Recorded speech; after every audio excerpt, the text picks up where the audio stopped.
aujourd'hui à l'AES. Alors, chers invités, en affichant publiquement son soutien à l'AES, c'était lors d'un entretien avec notre collègue Alain Foka. Laurent Gbagbo est-il dans la logique de sa fibre panafricaniste, non unanime, tout le monde ne lui reconnaît pas cette fibre, pas tout le temps. Guillaume Soro l'a sévèrement critiqué à propos. Donc est-il dans sa logique panafricaniste, dans la réelle politique, ou simplement c'est de l'opportunisme électoraliste? Lorsqu'on vous entend, Monsieur le Président, vous, que l'on présente comme un démocrate, je pense que c'est ce à quoi vous pensez. Quand on vous entend défendre l'AES, que l'on présente comme une association d'États de putschistes, on se dit, expliquez-nous, pourquoi ce serait bien aujourd'hui l'AES? Merci pour cette question. Parce que cette question elle-même est le problème. On présente l'AES comme un conglomérat de putschistes. Ne nous faites pas aller loin. Au Mali, au Niger, au Burkina Faso, il y a eu des coups d'État militaires. Il y en a eu aussi en Guinée, au Gabon, au Tchad. Deux remarques. Pour ceux qui critiquent les dirigeants de l'AES et les traitent de putschistes, il y a deux sortes de coups d'État. Les bons coups d'État et les mauvais coups d'État. Mais moi, je ne rentre pas dans ce jeu-là. Ah oui, quand je vois que certains chefs d'État occidentaux couraient quasiment au Tchad pour adouber.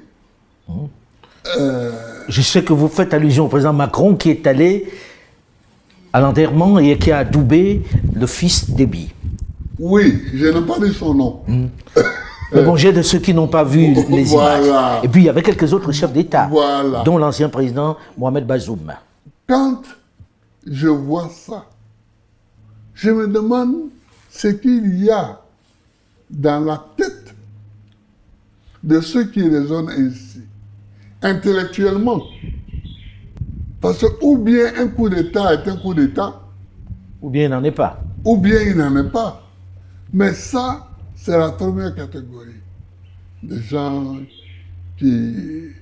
La deuxième catégorie, c'est qu'il y a des coups d'État civils. Il y a des coups d'État civils qui n'utilisent pas les armes. Quand votre constitution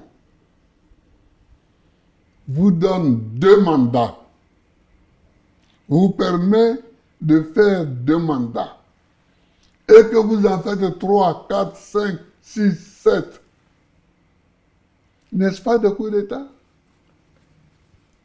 Ce sont des coups d'État. On dit coups d'État, c'est-à-dire des procédés brutaux par lesquels vous exercez le pouvoir contrairement au texte de loi, au texte constitutionnel. C'est ça, la définition d'un coup d'État. Alors, l'Afrique est pleine de coups d'État. L'Afrique est pleine de faiseurs de coups d'État. Donc l'AES ne fait pas exception ou n'est pas particulier. L'AES n'est pas... moi, je n'ai pas fait de coup d'État pour arriver au pouvoir, mais j'ai travaillé avec des gens comme Lansana Conté. J'ai travaillé avec beaucoup de chefs d'État issus de l'armée. Pour vous, ce n'est pas rédhibitoire que ces gens soient issus de l'armée et qu'ils aient fait un putsch. Monsieur le Président, aujourd'hui, très concrètement, on sait qu'entre la Côte d'Ivoire et les États de l'AES, il y a une vraie tension. La relation n'est pas bonne du tout, c'est le moins que l'on puisse dire. Oui. Imaginons que vous soyez aux affaires aujourd'hui. La relation va s'améliorer. Vous rétablissez les relations avec l'AES. Oui, parce que je vais les considérer comme des États, tout simplement. Comme des États qui ont leurs dirigeants, qui sont arrivés au pouvoir par leurs moyens.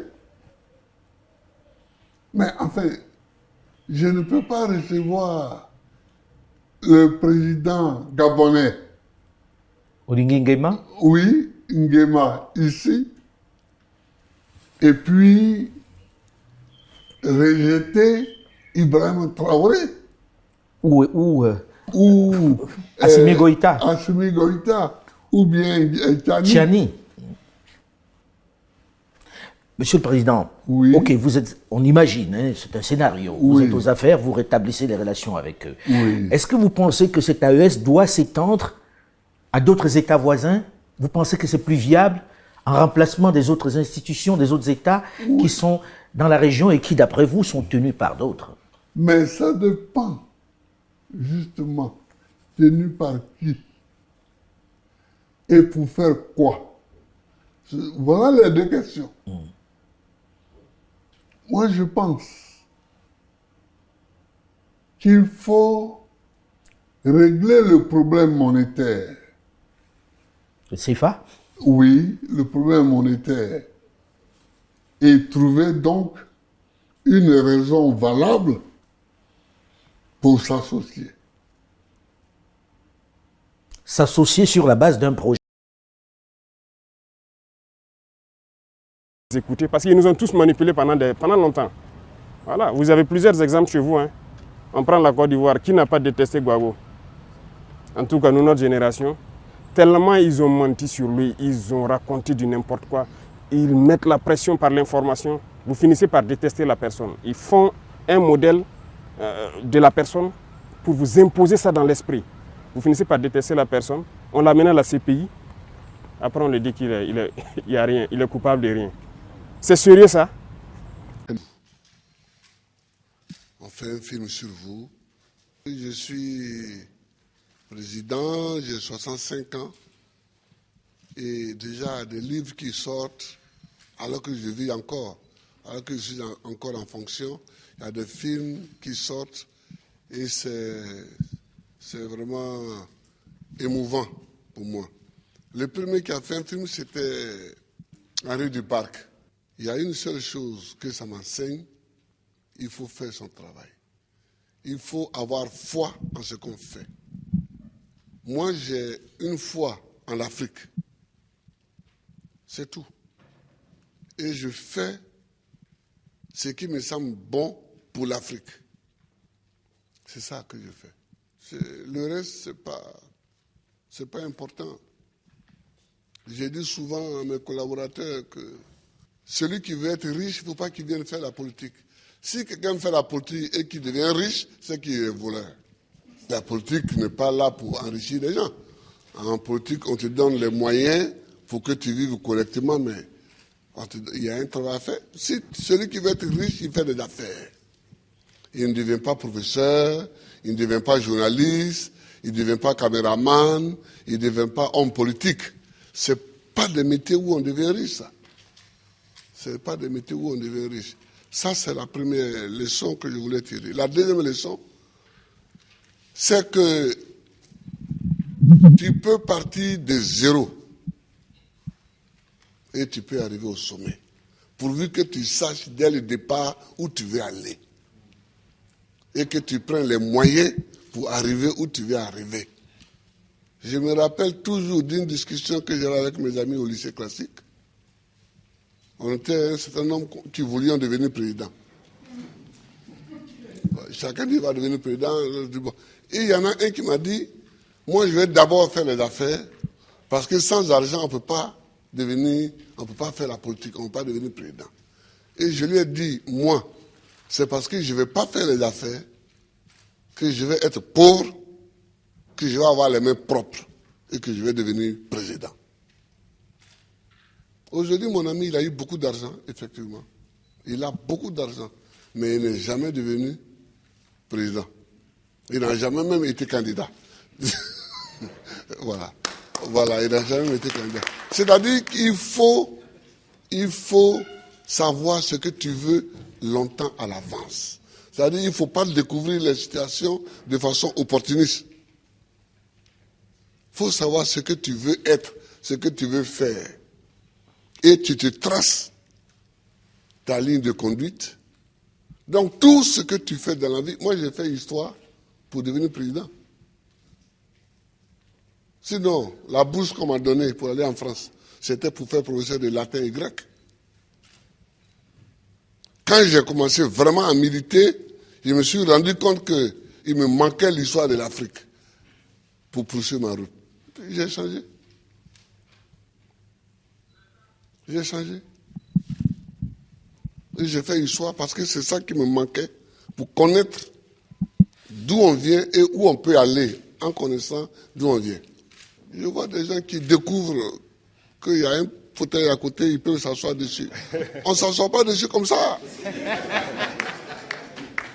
Le fauteuil, il est à côté, il semble vide, mais il a un propriétaire.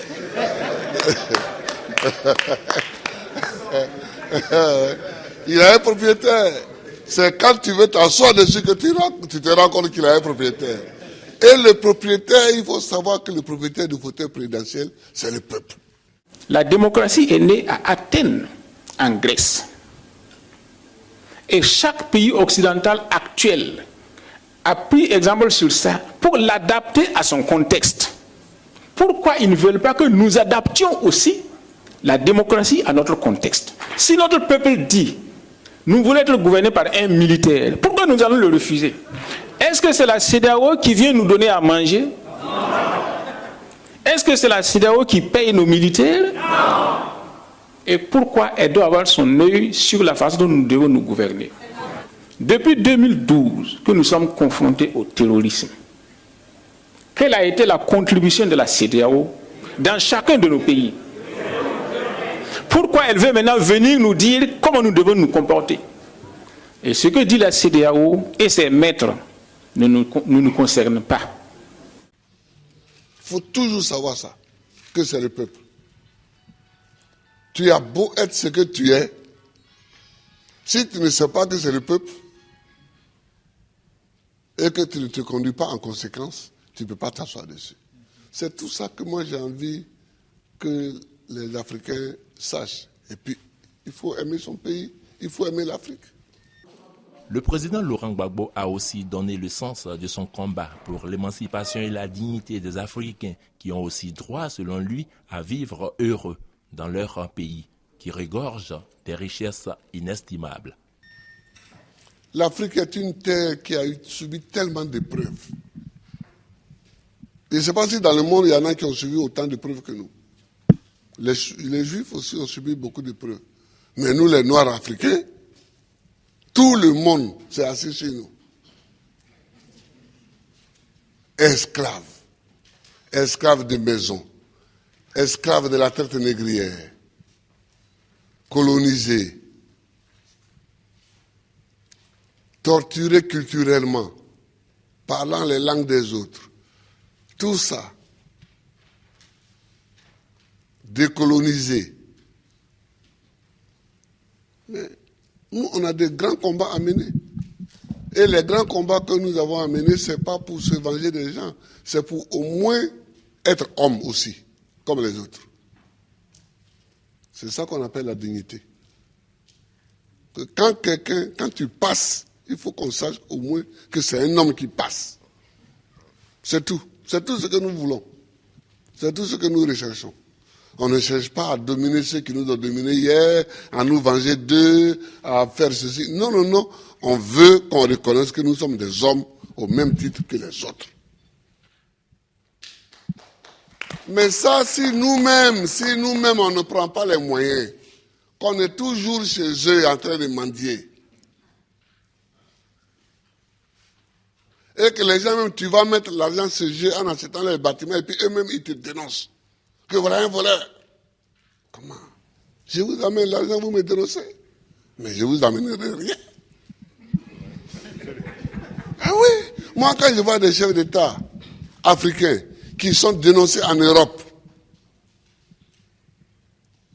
parce qu'ils ont investi en Europe, ça me fait pitié pour l'Afrique. Ça me fait pitié pour l'Afrique. Ça me fait pitié pour l'Afrique. Hein? Non, oh, il ne faut pas faire pitié. Il ne faut pas faire pitié. Quand tu passes, il faut qu'on dise que voilà un homme qui passe. C'est tout ce que nous cherchons aujourd'hui, c'est notre combat. Ça. Moi, que si je ne passe pas les vacances en Europe, mais est-ce que je ne suis pas président? Je suis président. Si je mets mon pied sur un sol européen, c'est qu'il y a une réunion à laquelle je dois participer pour que la Côte d'Ivoire gagne quelque chose. Sinon, je cherche quoi chez les autres? Je ne cherche pas quelque chose chez les autres. Si Dieu m'a mis au monde ici, c'est que dans mon environnement ici, il y a tout ce qu'il faut pour que je vive. Mon combat, c'est pour la dignité. C'est pour la dignité. C'est pour que nous effacions tous les siècles passés, les traces de tous les siècles passés, les traces de l'esclavage, les traces de la colonisation, les traces du pillage, les traces du travail forcé, les traces de la chicote. C'est pour qu'on efface tout ça. Dieu merci, avec des films comme ça, demain, les jeunes peuvent savoir le combat que nous avons mené et eux-mêmes vont continuer encore. Eux-mêmes vont continuer. Je vous remercie, Aboudraman. Je vous remercie, Annie Kélé. Et tous les amis qui sont venus, je vous remercie. Que Dieu nous bénisse. Que Dieu nous bénisse. Une conférence a été organisée. Une conférence témoignage sur le combat politique de Laurent Gbagbo prononcé par Ibrahim Boubacar Keïta, connu sous le pseudonyme de IBK. Président du Rassemblement pour le Mali, il fut Premier ministre et président de l'Assemblée nationale du Mali. Dans son exposé, Ibrahim Boubacar Keïta a comparé Laurent Gbagbo à Soundiata Keïta, l'empereur du Mali. Puis, d'ajouter que Laurent Gbagbo est un génie politique qui, aujourd'hui, fait la fierté non seulement de la Côte d'Ivoire, mais aussi des Africains dignes de cette appellation. Très tôt, il a compris que l'essentiel, ce n'était pas des combats d'ailleurs, ni des valeurs d'ailleurs qu'il fallait s'approprier pour être ou pour paraître. Ça n'a jamais été son souci.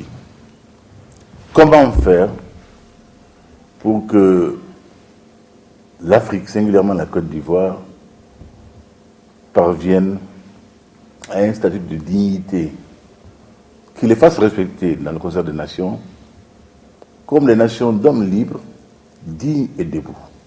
Qui n'a pas compris ça ne comprendra jamais Laurent Gbagbo. Dès le départ, c'est cela.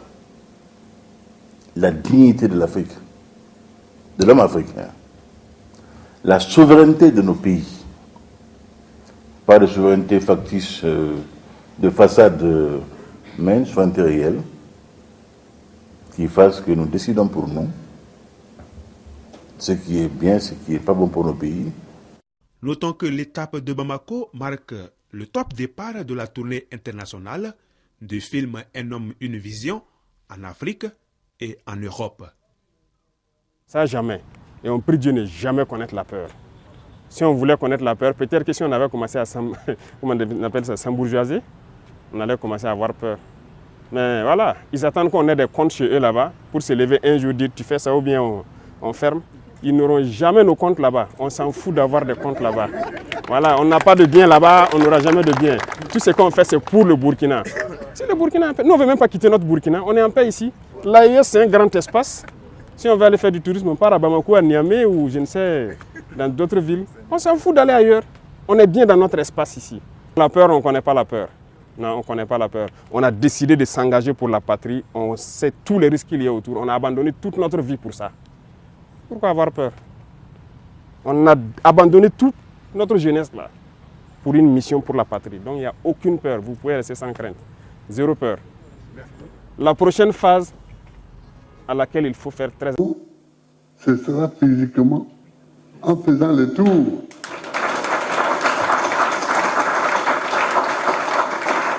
J'ai déjà demandé à mon entourage de